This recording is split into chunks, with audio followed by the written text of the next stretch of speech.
Mesopotamia शब्द मूल रूप से दो शब्दों से बना है। मेसो का अर्थ है बीच में और पोटामिया का अर्थ है नदी, अर्थात दो नदियों के बीच के क्षेत्र को मेसोपोटामिया कहा जाता था। पश्चिमी एशिया में फारस की खाड़ी के उत्तर में स्थित वर्तमान इराक को प्राचीन समय में मेसोपोटामिया कहा जाता था।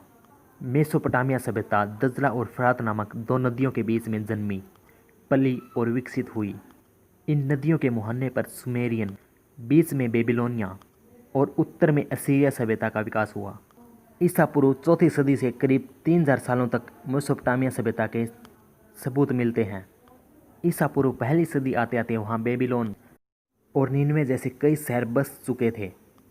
आज जहाँ सीरिया और इराक जैसे देश हैं, वहाँ कभी मेसोपोटामिया सभ्यता हुआ करती थी। वह सभ्यता उत्तरी असीरिया और दक्षिणी बेबीलोनिया में विभाजित थी और इसे निचले स्तर पर भी कई प्रांतों में बांटा गया था। ईसा पूर्व 3वीं सदी से इन छोटे इलाकों को मिलाकर एक साम्राज्य के रूप में एक साथ मिलाया गया। कृषि करने वाले ये पहले लोग थे। प्राचीन मेसोपोटामिया की सभ्यताएं आर्किटेक्ट के मामले में भी बहुत उन्नत थी। उस समय के शासकों ने बहुत ही विशाल और शानदार इमारतों का निर्माण करवाया था, जिनमें से बहुत सी इमारतों का प्रयोग ये पूजा स्थल के रूप में किया करते थे और बहुत सी इमारतों का प्रयोग बाग बगीचों के लिए किया करते थे। यह सभ्यता गणित के क्षेत्र में भी काफ़ी आगे थी।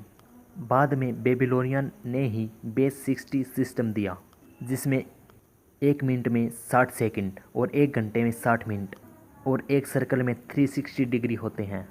बेबीलोनियन को ग्रह नक्षत्र विज्ञान का बहुत ही ज़्यादा ज्ञान था।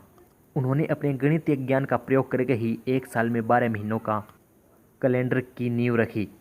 इसके अलावा एक सप्ताह में 7 दिनों की प्रणाली भी इन्हीं के द्वारा आरंभ की हुई है।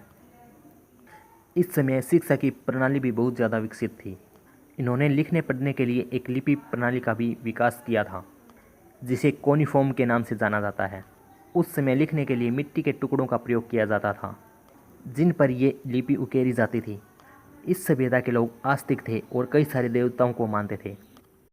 इस सभ्यता के 2 प्रमुख देवता समास और अनु थे। चाक का सर्वप्रथम प्रयोग इन्हीं लोगों ने किया। वे चाक के द्वारा मिट्टी के बर्तन बनाया करते थे।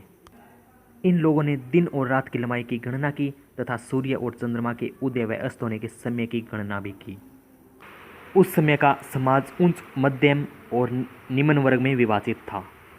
वहाँ के शासक हम्बुरानी ने सर्वप्रथम कानून का निर्माण करवाया और इसके साथ ही उसने इन कानून का संग्रह भी करवाया। कानूनों के निर्माण एवं संग्रह को हम्बुरानी की विधि संहिता कहा जाता है। हम्बुरानी की इस विधि में सभी वर्गों के लोगों के लिए समान अधिकारों की व्यवस्था की गई थी। इस सभ्यता के लोगों ने लेखक कला में किलाकार लिपि का विकास किया। इस सभ्यता के लोगों का भगवान में काफ़ी अधिक विश्वास था। उनके प्रमुख देवता सूर्य, चंद्रमा, वायु तथा आकाश थे। इस सभ्यता के प्रत्येक नगर में एक प्रधान मंदिर हुआ करता था। उस मंदिर के देवता को नगर का संरक्षक माना जाता था। इस सभ्यता के लोग अंधविश्वासी भी होते थे। इस सभ्यता के लोग भूत प्रेत, जादू टोना, ज्योतिषी एवं भविष्यवाणी पर विश्वास किया करते थे। इस सभ्यता में नगर के संरक्षक देवता के लिए नगर में किसी ऊंचे स्थान पर मंदिर का निर्माण करवाया जाता था। इस मंदिर को जिगुरत कहा जाता था और मेसोपोटामिया के लोग अपने देवी देवताओं को प्रसन्न करने के लिए पशुओं की बलि भी चढ़ाया करते थे। इस सभ्यता के लोग धातु, लकड़ी, मिट्टी, हाथी के दांत की कलात्मक वस्तुएं बनाते थे और इन वस्तुओं का व्यापार व अन्य देशों के साथ करते थे। ऐसा माना जाता है कि यहाँ के लोगों ने व्यापारिक लेन देन के लिए नापतोल के बाटों एवं सिक्कों का भी निर्माण कर लिया था। इस सभ्यता के अंतर्गत बेबीलोनिया, सुमेरिया और असीरिया की सभ्यताओं को सम्मिलित किया गया है तथा ये इनके प्रमुख केंद्र भी रहे हैं।